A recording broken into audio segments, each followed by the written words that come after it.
Kasi parang ako yung tipo ng tao na hindi ko magigets yung the whole picture kapag hindi mo sinabi sa akin yung mga details, ganyan. Ang another overwhelm pa dun is yung pinaka-course itself. Nakaka-overwhelm siya in a sense kasi wala talaga akong alam sa IT industry. Simulat sa pool, medical field talaga ako. So, ayun, parang na-feel ko yung parang negative side ng pagiging overwhelmed, parang ganyan. But, ang galing kasi, during the bootcamp, hindi mo siya ma-feel kasi, di ba nga, I availed the 8 to 5 schedule kasi wala akong work that time. So, ang laking tulong nung parang preoccupied ka sa pag-aaral hanggang sa nawawala na lang sa sarili. Parang nawawala na lang yung mga negative comments, yung mga doubts mo kasi preoccupied ka na. Tapos parang nagkakaroon ka na ng passion, nag-e-enjoy ka na sa code.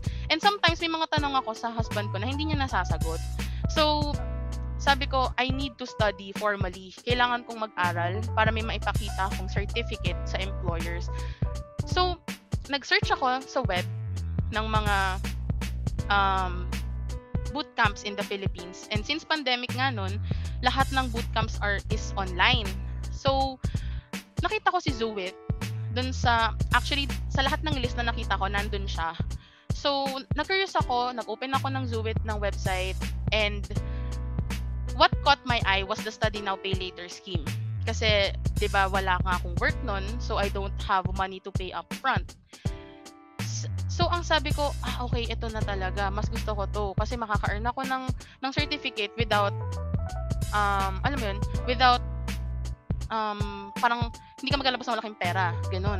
And na-appreciate ko yun. Kasi that time, I was really looking for, yung, alam mo yun, parang, looking ako for a job na stable. So, might as well invest in my future. Yun yung nasa utak ko nun. Share ko lang, no, parang tips on finding a job as a career shifter. Syempre, mahirap yon sa una kasi parang may mga technical terms na hindi masasabi sa bootcamp na you have to search for yourself. So, ang tip ko lang sa inyo is anuhin nyo lang. Mag-interviews kayo, ganyan, and you write down everything na hindi nyo gets. For example, sa interview, tinanong sa inyo, what is HTML? Let's say, for example, di mo siya nasagot. So, you write it down and i-compile mo yun. Compile mo yung mga hindi mo nasasagot. Kasi, company A, tinanong yun. Company B, hindi tinanong. Pero pwedeng tanongin yun ni company C. So, parang may nabasa akong parang quote nun na ang sinasabi, you take interviews to be better at interviews. So, totoo talaga siya sa akin. Kasi, sa hundreds of companies na pinag-interviewhan ko, isa lang doon, 3, 2 yung magre-reply back. And masasabi ko na I got better at interviews kasi patuloy lang akong nakikipag-interview sa mga iba't ibang companies. Patuloy lang ako nag-a-apply sa iba't ibang companies. And ayun yung first tip ko, to write down yung mga hindi niya na nasasagot na questions and i-reserve niyo yun for other companies na pwede nang magtanong sa inyo ng mga questions na yun. And number 2, utilize talaga yung Google kasi not everything,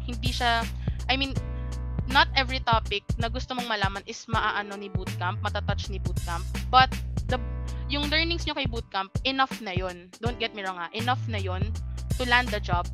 Pero ang tip ko lang is you have to search more. You have to try to maghanap ka pa ng mga ibang ways, parang ganun.